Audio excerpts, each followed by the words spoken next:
You're watching Boston Celtics Today by Chat Sports. I'm Chase Sr. He is Will Scott. It's day 2 of NBA free agency, and a monster trade just went down, and I think the Celtics just committed a highway robbery against the Indiana Pacers. Another great move by Brad Stevens, who continues to stockpile really good moves in his year-plus running basketball operations for Boston. So basically, the Celtics are receiving Malcolm Brogdon, the former Rookie of the Year. He got a big contract last year for Indiana, and because of that, Boston did have to open up some dollars in order to absorb that Malcolm Brogdon contract, who's a really good playmaker, a good scorer, good defender, and he's just another player who the Celtics needed to kind of move the needle, because I thought last year, especially in the finals, in that playoff run, they were missing a guy who could create, who could play make, who could be dynamic with the ball in his hands. That is Malcolm Brogdon. Then defensively, that's great, of course. And this kind of puts Marcus Smart in more of a normal role, not having to play prototypical point guard. Of note, going to Indiana,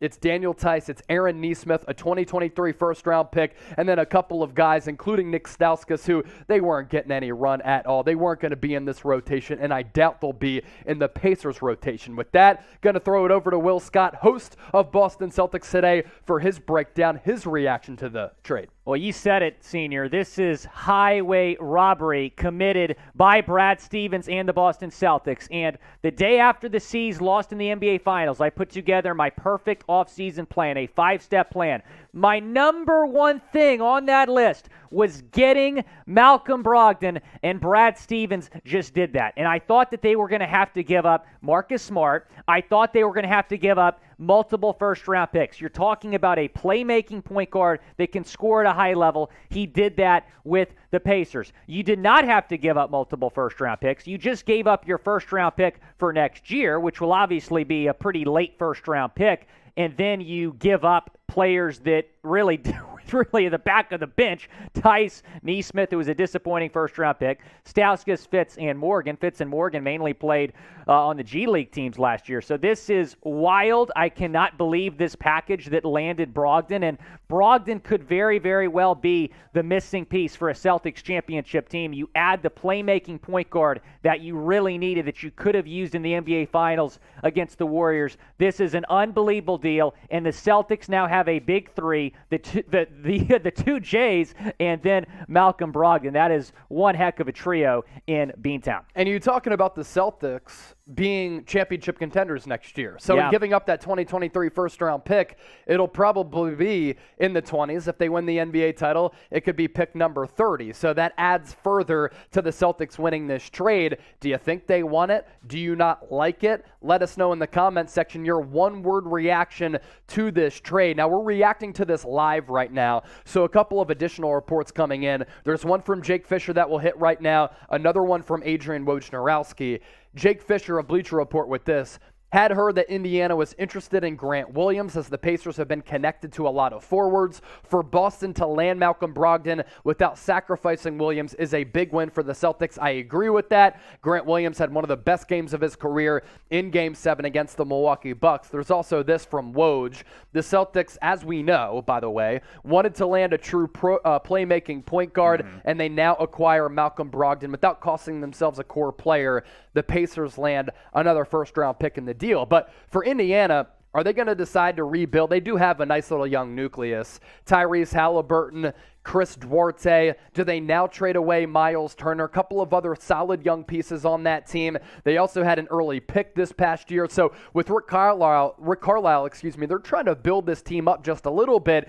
And by having the expensive Malcolm Brogdon, who's in his late 20s, to ship him away makes somewhat sense if you want that money in future years. Here's this also from Bobby Marks breaking down the Brogdon contract. He signed that extension last year, 3 years left on it, and that's why they had to get rid of Theis, who last year in free agency signed that nice deal with the Houston Rockets. $22.5 million, $22.5 million, $22.5 million. The big question entering the offseason: does the front office have the authority to spend? The answer is yes, and the Boston Celtics having the authority to spend as they look to win an NBA championship, not just appear in the NBA Finals, Will. Well, you heard Brad Stevens say in his end-of-season press conference that we have the green light to do what we needed to do. Sure enough, you just heard Bobby Marks say that the question coming in this offseason for the C's was, do they have the authority to spend? Brad Stevens answering that question right after the NBA Finals loss, answering that question again today. They add Brogdon, who could be the missing piece. I do think this is interesting, though, Chase, because this might eliminate the Celtics from the Kevin Durant sweepstakes. You do make a big trade with Brogdon. I don't know if they're going to want to pursue KD now because, they don't really need KD. The current group that they have just put together with Brogdon now in the mix can absolutely win a championship. And I want to ask you, the fans, again, who do you think won this trade? Type BOS for the Celtics or type IND for the Indiana Pacers. Go down in the comments and let me know. If you're saying Indiana, you're just wrong. I mean, this is just an absolute steal by the Boston Celtics. You don't have to give up any of your key players. You don't have to give up multiple draft picks. Unbelievable job to get Brogdon to Boston. It has happened. We've talked about it a lot here at Chat Sports. Now this deal is official, and it's crazy, Chase, because, the last 24 hours or so, we've been talking about all these trade rumors. We haven't really heard Brogdon's name mentioned as much today, and this is coming from BR Betting.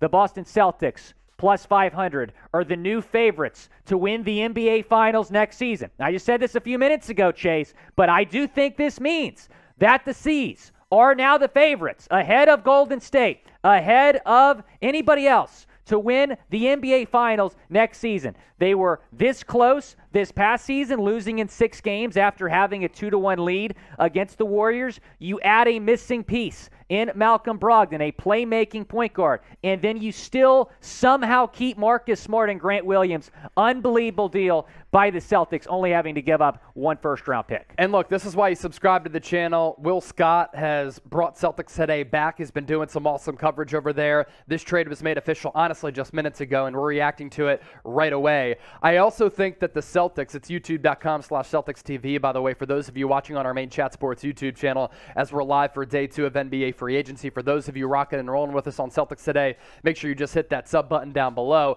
Daniel Theis included in this, but I think that the Celtics are also 5-1 favorites to win the championship in 2023 because of the other corresponding move that happened today, Will, and you already talked about it on the channel. That is the free agent acquisition of Danilo Gallinari after he was let go by the San Antonio Spurs, after he was included in the DeJounte Murray trade from the Atlanta Hawks to San Antonio. It was really a 2-horse race. He had some connections in Chicago, and then he kind of wanted to go to Boston. And we're looking at a guy who can be a very reliable three-point shooter. Absolutely. And that's what the Celtics didn't have on this team this past year. So now in Brogdon, they get a playmaking point guard with a little bit of wiggle who's really good on both ends of the floor. Then you get that guy who can kind of camp out around the three-point arc, who can play well next to Brogdon.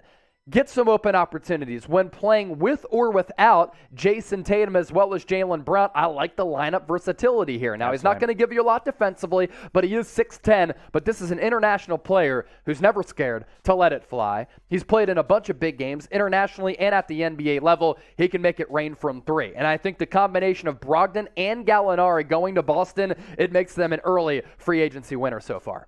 And be sure to subscribe to our channel here, Chat Sports. Chat Sports is going to be live during all of free agency. We're going to be live tomorrow as well. That's the sub link right there.